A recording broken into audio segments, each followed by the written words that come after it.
Welcome to the Lightworker Podcast. I am your host, Natalie Grant. I am a lightworker, a meditation facilitator, Reiki master, and a health and wellness enthusiast who thrives on helping people. Connection is my superpower, and I just love bringing people to a space where transformation can occur. Are you looking for information on being a lightworker? Are you a lightworker and just love collecting knowledge from other lightworkers?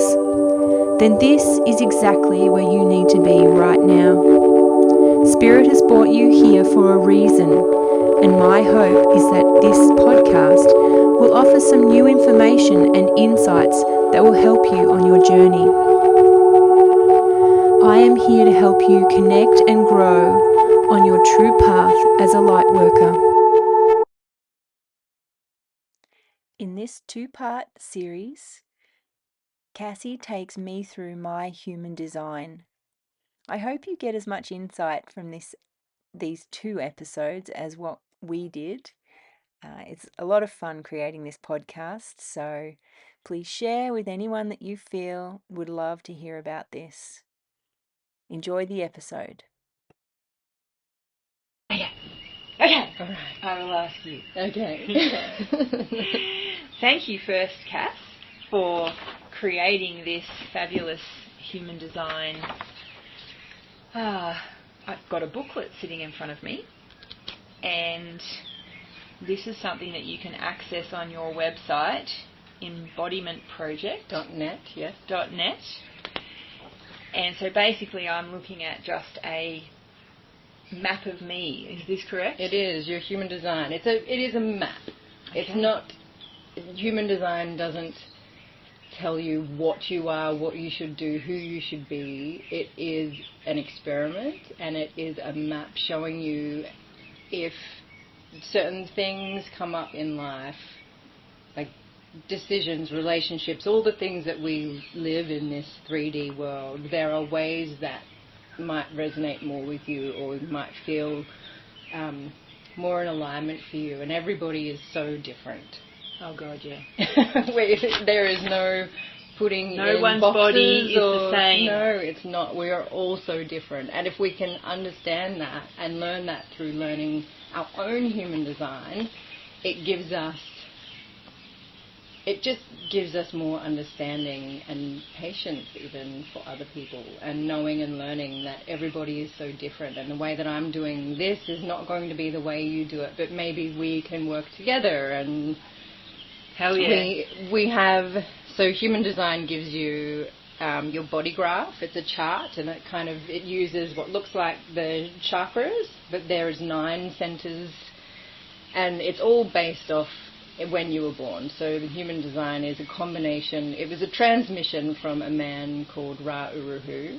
He lived in Ibiza, and one night he was walking home and heard it's time to work. So he spent 8 days channeling all of this information, and it brings together and ties together astrology, the I Ching, the Kabbalah, your genetics, the chakra system. I don't know if I already said that, but it is channeling, putting everything together and kind of giving you a map, a bit of an understanding. So you have. I'll go through the report. I would love you to go through the report. Yes, so it gives you your chart, and then it gives you a summary, which I've kind of put together because people are like, well, you get your type and your strategy and your authority, and what am I supposed to do with all these things? What does it even mean? Yes. Yes. I need help with the explanation with this, because, yes, for me, retaining all of this, because when you look at it, it looks like a lot. It's a lot, yes. And I am anything other than a detailed person. Mm-hmm. Yes. Yes. Yes. All right. So what I've done is first up put together pretty much a summary of. Oh, okay, cool. You know that you can you get other charts will just sort of spit out the information, like you're a generator. This is your profile. But in the summary, I've kind of explained what each thing is. So your type is your generator system. The language your body speaks through.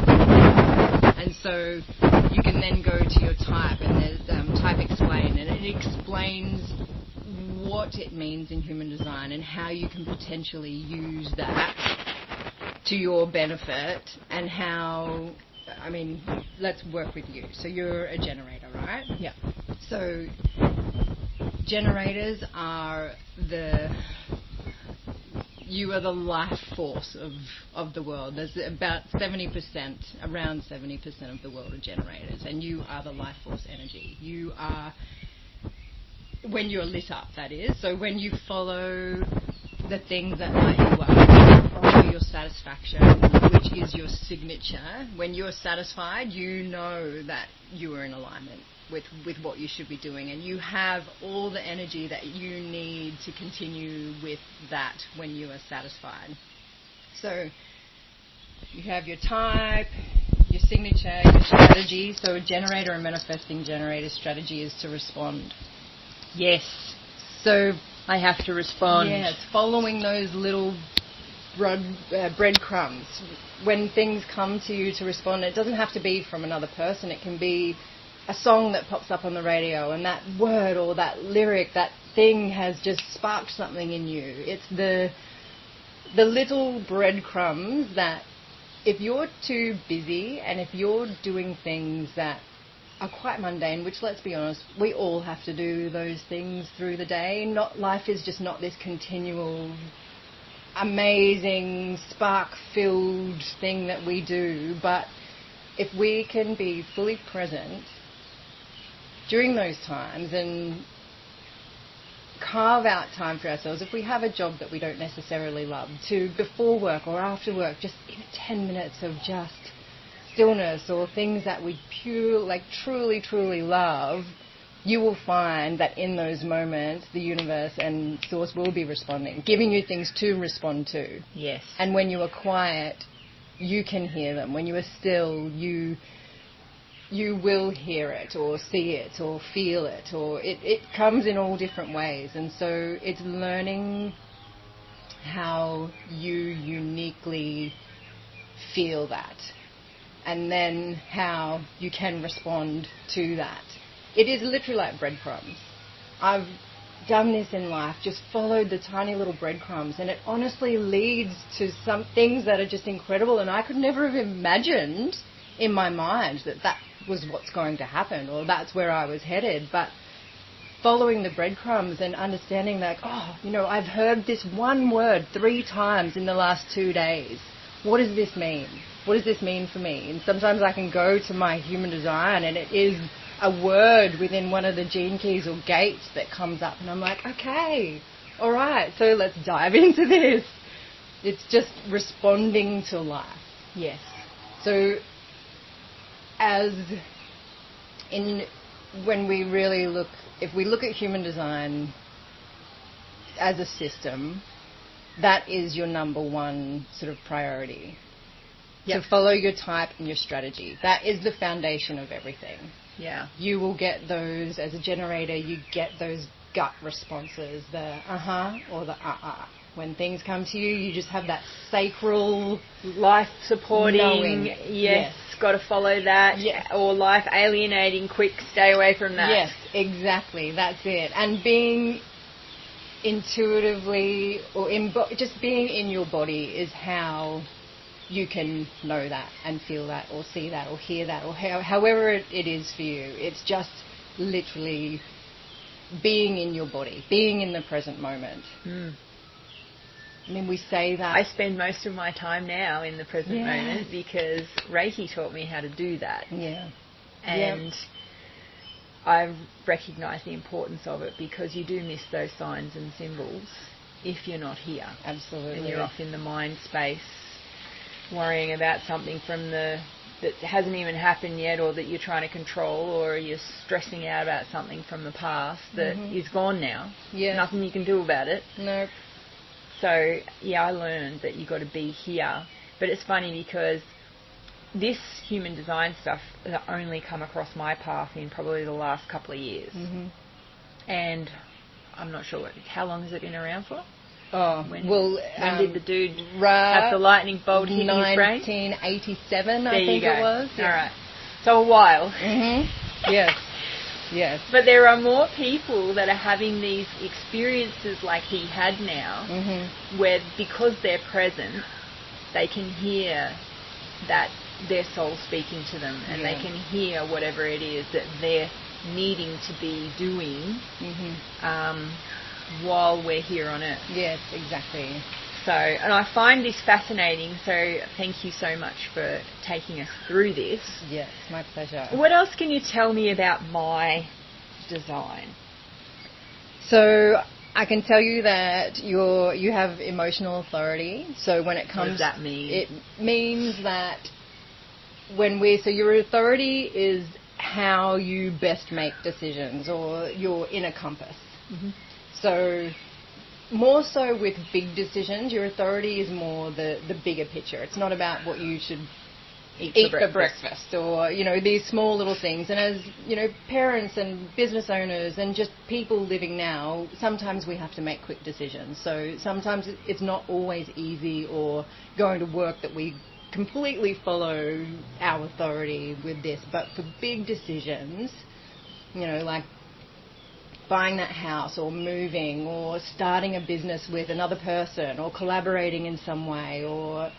Yeah, it definitely has to feel right for me. Yes, and if it doesn't feel right, I can't do it. No, and it might take you a little while to ride that wave of emotion to actually get back to the point where you know that decision's correct. Yeah.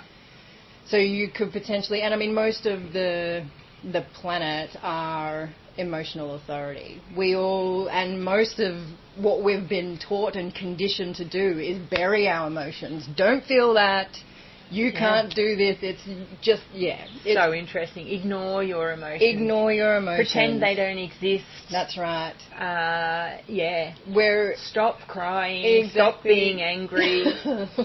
Stop being so emotional. Yeah, because whoever's witnessing it can't deal with their own emotions and can't express their own feelings, so they couldn't possibly allow you to do that for yourself. Exactly. It's interesting, and even, look, we're all still learning, so we've got to give ourselves a break. But, I mean, we are lucky to live in a time where the worst thing that we really have to worry about is, what am I going to have for dinner today?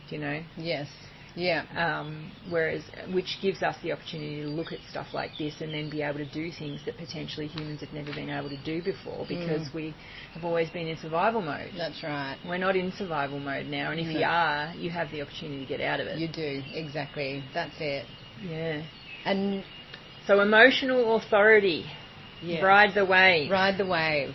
And allow the feelings to come up as they do, and feel them, and don't think that is your end decision. Just allow the feeling to be there and not jump when it's on the high or on the low. Just ride with it, feel it. And when you come to that point of knowing what your decision is, you will know, because you have ridden that wave and you have thought about all the things that might not be ideal for you, and then you've come back. And I mean, if you are constantly, if through that wave or over the next few days, if if you're thinking, or if someone comes to you and says, I want to buy your house, and mostly you're thinking, no, then you're most likely going to be a no. But if you at first get that, I don't know, this opportunity could be actually really good. I'm not sure about this, but it gives you that spark, and then you go through the wave and you're just like, no, can't uproot everyone, we don't know what we do, and then you come back to, you know what,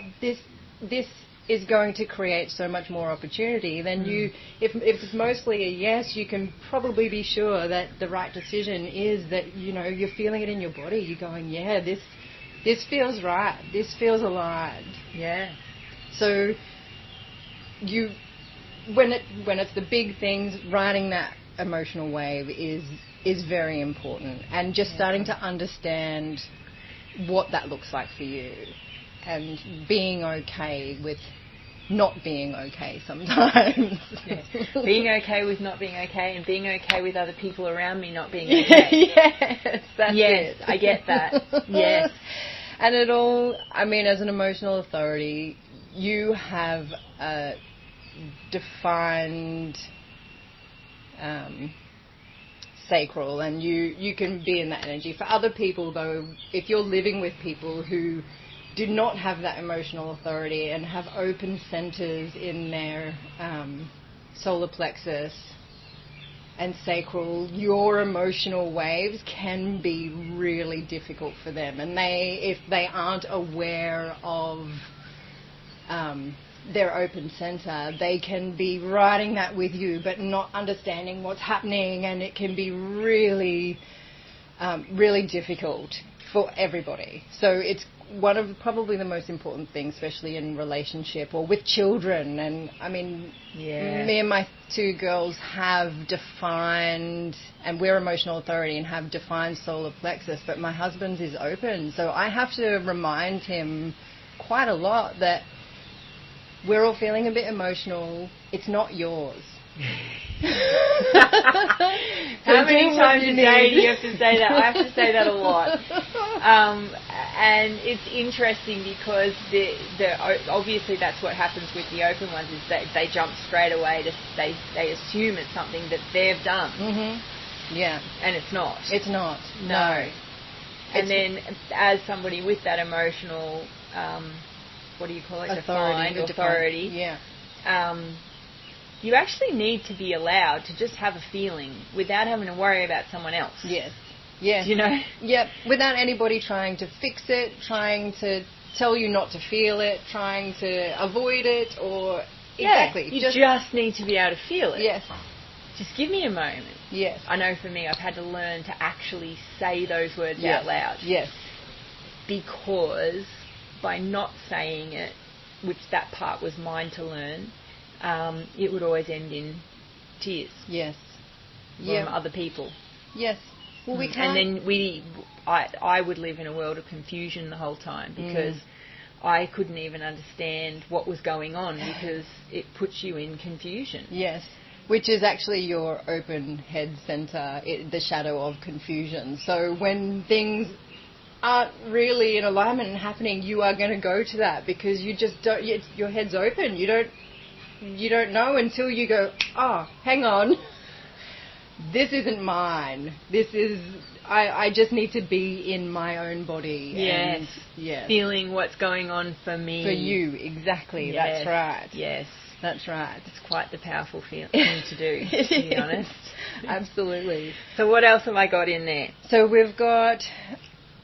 we've talked about your signature of satisfaction, and that ties in with your type, your generator type. Your not self theme is frustration. So if you are not living in alignment with your type and your authority, you may start to feel quite frustrated. Yes. If things aren't going the way that you are planning or expecting or would like them to go, it can frustrate you. If you're in a job that you don't like, it's frustrating. If you are in a relationship that is just not bouncing and working and aligning, you can feel really frustrated. Super frustrated. Yes. Oh, yes.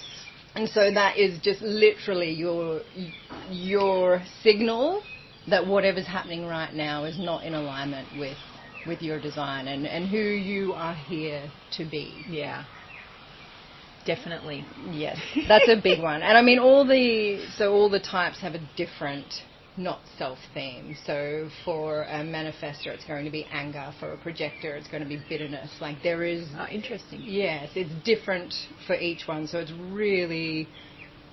can be really interesting to understand that about yourself, because when you start to feel that, you can then go, okay, what is it I'm doing right now? What is it I'm thinking about right now that is making me feel bitter or angry or frustrated? It sometimes doesn't even have to be what you are doing. Yeah.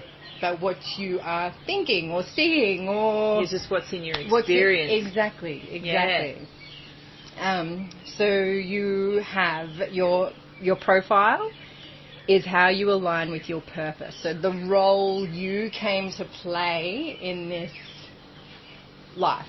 Okay. And so you are Lay it on me. a 5-1. Mm-hmm. It's a heretic investigator. Oh, God, yeah, I love investigating stuff. I got to know. Yes, me too. See, this is mine as well. So I love this. But the heretic, interestingly enough, the word came from people who went against the church, like back in the day. They had their own way of seeing things and own... I have seen many of my lives, Cass, and all of them went against the church. Yes. Sorry, church. Yes. Mine, this life went against the church. Anything that is trying to preach a way to me without asking me what I would like... has definitely sat really uncomfortably in my energy field, and I have seen multiple different realities where that has also been true, and also just the devastation and the inhumane way of being treated historically in that space. And that's not to say that it's true now. It's just, if we look at history that we're allowed to know about, there's a lot of things that organised religions have done to other humans out of what they believe to be the right thing to do at the time, without even spending 5 seconds in someone else's shoes to see whether they might have a different view. Yeah. So heretic is what they used to describe a person that went against the church. So there you go. Yes. Interesting. I mean, Ra's interpretation is, because we are not living in those times anymore, people can be who they would like to be now. The heretic has taken form as, you're here to offer practical solutions and create impact. Absolutely. Yes. And I'm here to accept anyone, no matter their faith now. Like, you do you. Yes. Just don't tell me what to do. Exactly. That's right. You are, so this is a conscious line for you. So the first line in your profile is what you can consciously know and see about yourself. And then the unconscious line, the second line, is more what people see in you. Okay, interesting. Yes. And so your conscious line 5, I'm just going to read from this because it's perfect. Go for it. You're the bridge between vision and reality. You're able to distill complex challenges into clear, actionable paths. So this gift makes you magnetic in times of crisis or transformation. Okay. The thing with being a line 5, though, is people can naturally project onto you. So discernment is really, key. Cass? Really? They can project onto me? Oh, I hadn't noticed that at all. Yes, yes, exactly. So, I mean, and for the 5s, you're learning, and you do learn as we grow older, especially as women, when we truly, I don't know, there is something about turning 40 and coming into yourself. Like, there is something, it's like you're old enough to have gathered enough information to not take stuff personally. Yes. But you're young enough to be able to implement it and actually make some real changes in your life. Yes, absolutely, exactly. And it can take time to really, I mean, learning to do these things, learning to put in boundaries, for example, or agreements is... It can be really challenging, and it can be difficult, especially in relationships that you've never done that before, or it can be huge, but there is just something, it's like this coming of age. It's like a freedom. Yes. It just washes over your whole body. Exactly. When you realise that you're not responsible for other people, they are responsible for themselves. That's exactly right. Yeah. And so when you stand firmly in your truth, your influence becomes catalytic. You help others shift in powerful and lasting ways. And so, I mean, that is just one part of your profile. And like we said, this is the role you came here to play in this life. You're literally living your design without knowing, which is just so without beautiful. Knowing. Yes. How interesting. Yeah. It's beautiful. Okay, so if we move on, definition. So you have split definition, which... What does that mean? It means that you, in your chart, some of your channels, the lines that connect the centres. So that's those funny lines that some are coloured in and some aren't? Yes, exactly. So when they're not coloured in, it means nothing. But when they're coloured in, these are either hanging gates or channels. Right. And so you have channels here that don't connect fully with other parts of your chart, which means you're a split definition, which means the best way for you to process things is to talk to people. No shit. There are some with single definitions who don't actually need to do that. They don't really? No. Oh, gosh, that would be so interesting to live in that space. My husband's a single definition, so it's quite frustrating sometimes because I'm a split. So I need to talk things out, and to process something, I need to know, so what do you think about this? And what do you think about this? And gather people's opinions, perspectives, ideas, and then take them into your own. Exactly, and figure out what then you feel is right for you. What's a match? Yes, that's right. Exactly what I do. Yes. How interesting. It is, and so with the split definition, that's how you actually process things. Yeah. Some people will have a triple split, which means they need even more interaction. Wow. So I find it really helpful to know that, because when things come to me and I'm trying to process something, sometimes I will not really understand or be in confusion and just be lost, really. But then when you start to actually have a conversation with somebody and go, oh, it's a really interesting perspective. Like, I resonate with that. I like that. Or, no, I don't quite like that one. But if I tweak it like this, then, I can actually feel like I can process that and take it on and work through it. Yeah. Transmute it. Interesting. Okay. Yes. And your environment. Mm-hmm. So this was a big one. I've been working with human design since 2019, but just really trying to embody it myself. And it can take time to do this. It's never a rush. It's a contemplation. I was going to say, just looking at the charts, my brain hurts. Yes. So, I'm sitting here thinking it's taken me 25 years to wrap my brain around Reiki. Yes. Right? I'm looking at this human design stuff going, I'm not sure that I've got enough time. Mm-hmm, yes, but it's not even, I guess, about that. And that's what I've learned, because, it has taken me this long to get to this point and realize, actually, I want to teach this. Yeah. I have a desire. That desire doesn't come for everybody. Like you were saying, you don't have that desire. I don't have my desire to go and learn this at all, but I love sitting here with you and you can share with me what I need to know that's going to help me be better at what I know I'm here to do. Yes, exactly, that's it. And there will be different things and different parts that come up, like you may just have this one thing that you're really struggling with, and we will be able to find it in here. Yeah. To then work through it and understand it, because sometimes it really just is about understanding, I guess, or just being able to go, a different perspective. Exactly, right, okay. And yes, I have been feeling more into that shadow, rather than if I can just fully understand that shadow and what it is, then I'll start to be aware of it and notice it, and can actually just transform that or transmute that into its gift. Because energy, we know that energy cannot be created or destroyed, right? Nope. It needs to be transformed. So it is the whole thing about not shutting off your gifts or avoiding them. We need to feel them and embrace them and embody them to be able to transmute them into the gift, and we will be not. So just the understanding or knowing of that, you can literally not even be changing your physical reality, but just your perception changing completely changes your life. It does. I've watched it in a Reiki class.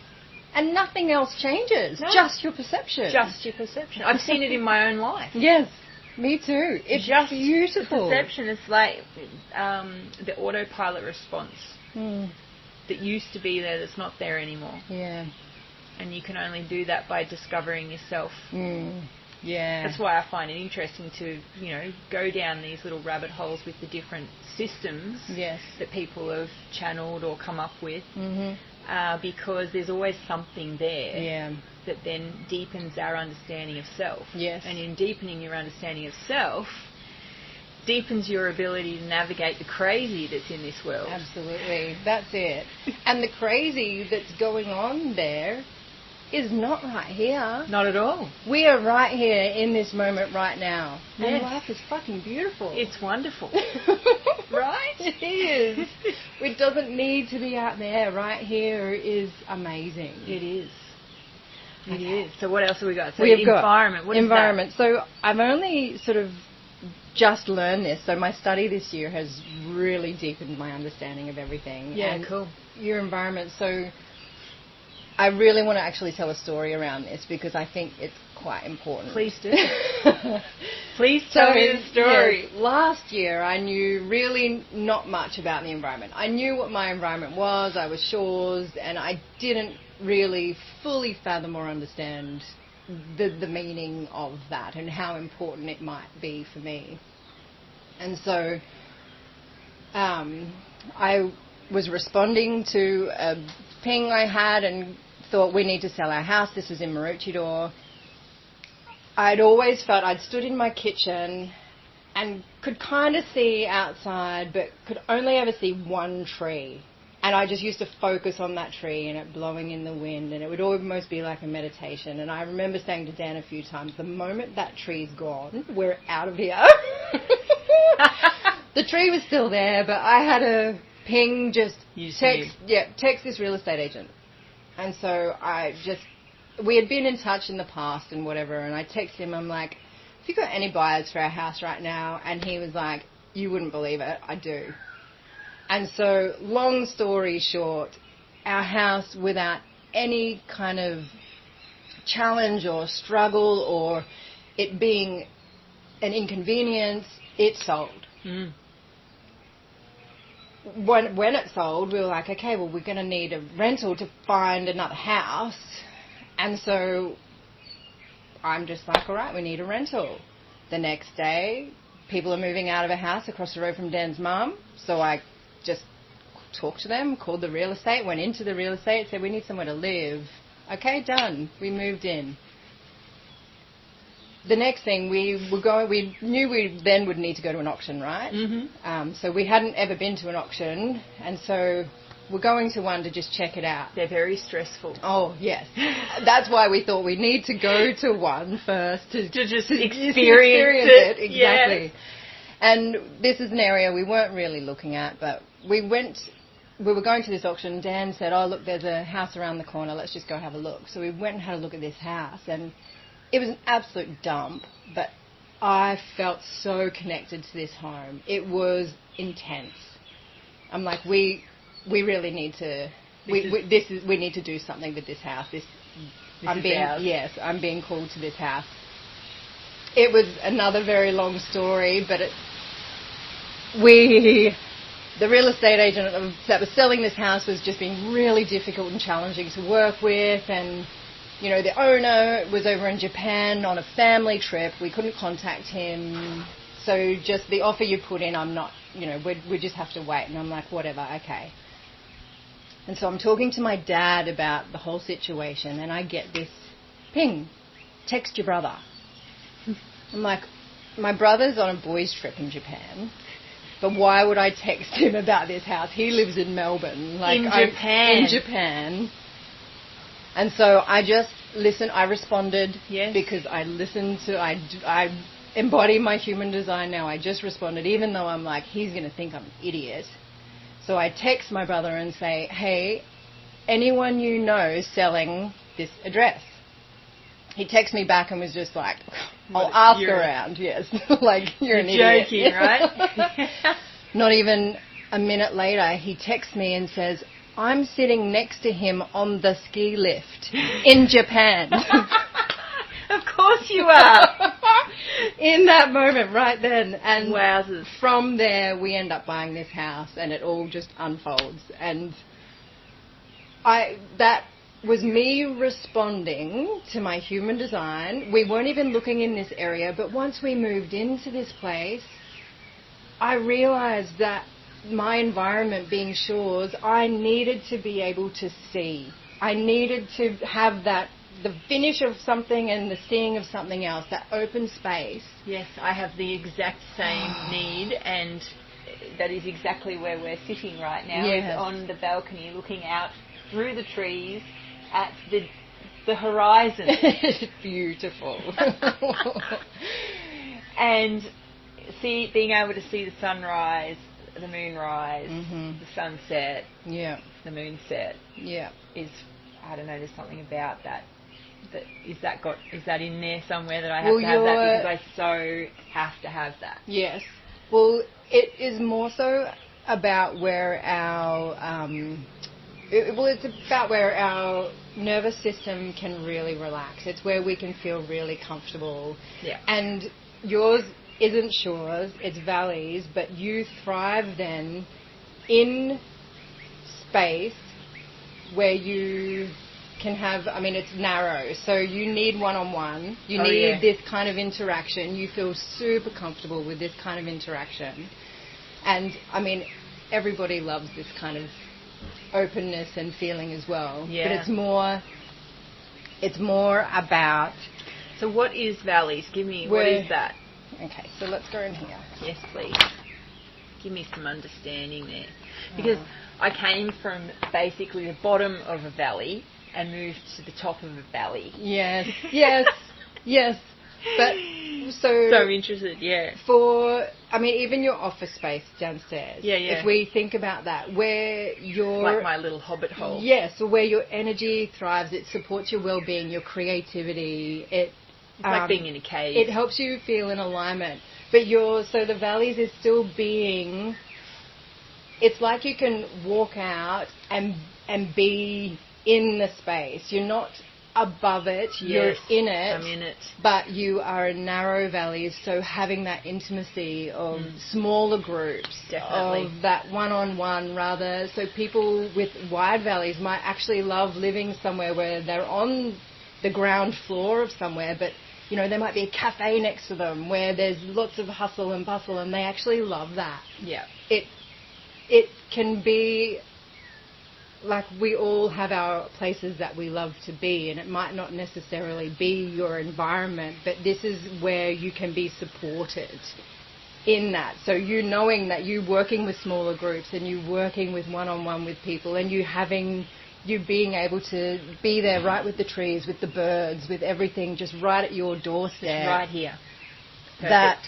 That is where you know you can have that alignment and that support. Yeah.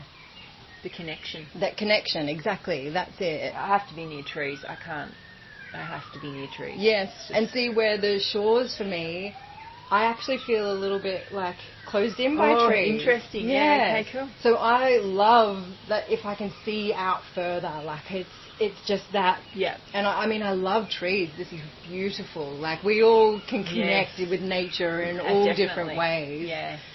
But for, even for business or like for places that you do live, having some kind of connection to something that helps you just feel that calm and that nervous system alignment. Yeah. And it is different for everybody. It is so different. Yeah. So my husband is a caves, and so I'm sure that need to be open, but he's caves, and so needs to...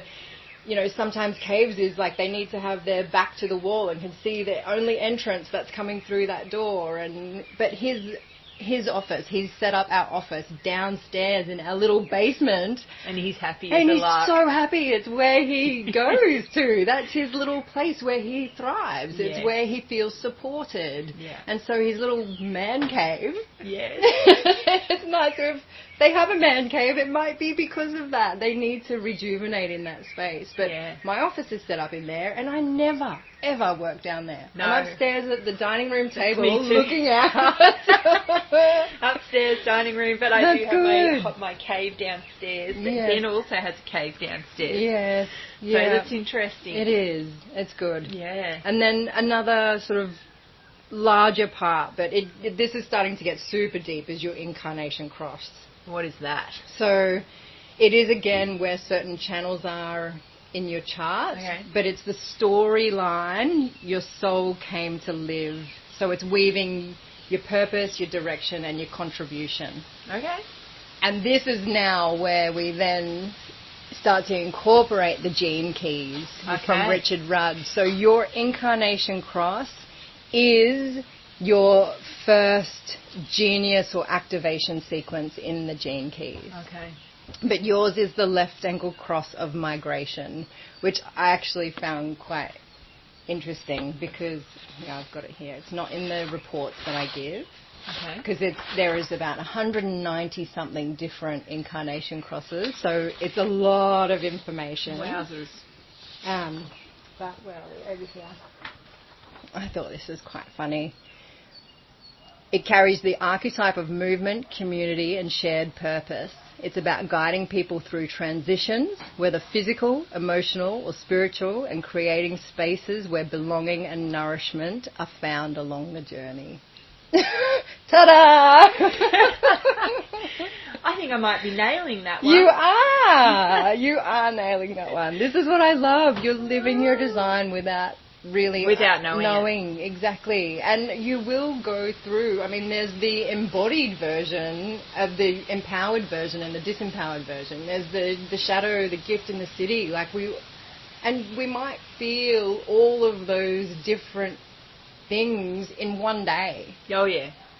And so you might have to explain what a shadow, a gift, and a city is. Yes, we haven't even got there yet. There's so much involved. I'm sorry. Don't apologise. It's amazing. We haven't even talked about your centres yet, which is probably a really big part of your design. Okay. So let's go there. Let's go there first. So your centres are the shapes that are in your chart. Oh, yes. And they can either be coloured in, which you call defined. Okay. Or clear or not coloured in, which are undefined. Okay. And so the defined centres, the coloured in ones, means you have a fixed, dependable way of experiencing and expressing the energy of that centre. Yeah. So you're pretty well-rounded, I guess, in the way that you usually will interpret information or just live. You're quite not set, I guess, but you just have a constant energy there, and it's just consistent. But the undefined centres, the not coloured in ones, that space is where you don't generate a steady rhythm of your own. So instead you will receive and amplify the energy of others. So you can experience things in all kind of different flavours, and you will learn things through the reflection or mirror of other people. Always. Yes. Yes. So I'll put that part in there. Oh, thank you.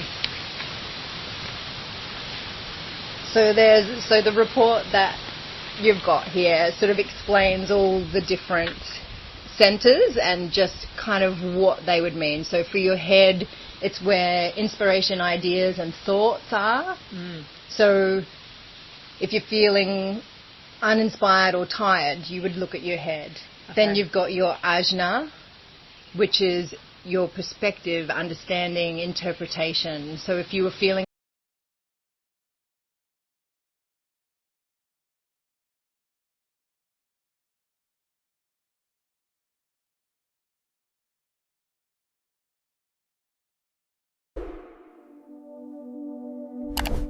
please like and subscribe so that we can reach more people.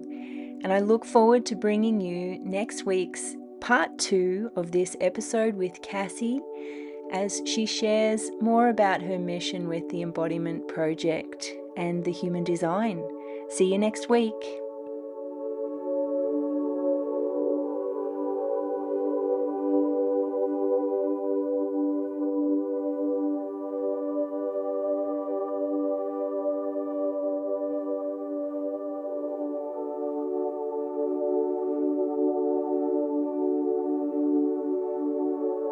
The content found within these podcasts are not intended to diagnose, treat, cure, or prevent disease. Nothing on this website is intended to diagnose, treat, or cure any physical or medical conditions. If you have any physical or medical conditions, you should seek the advice of your medical professional immediately.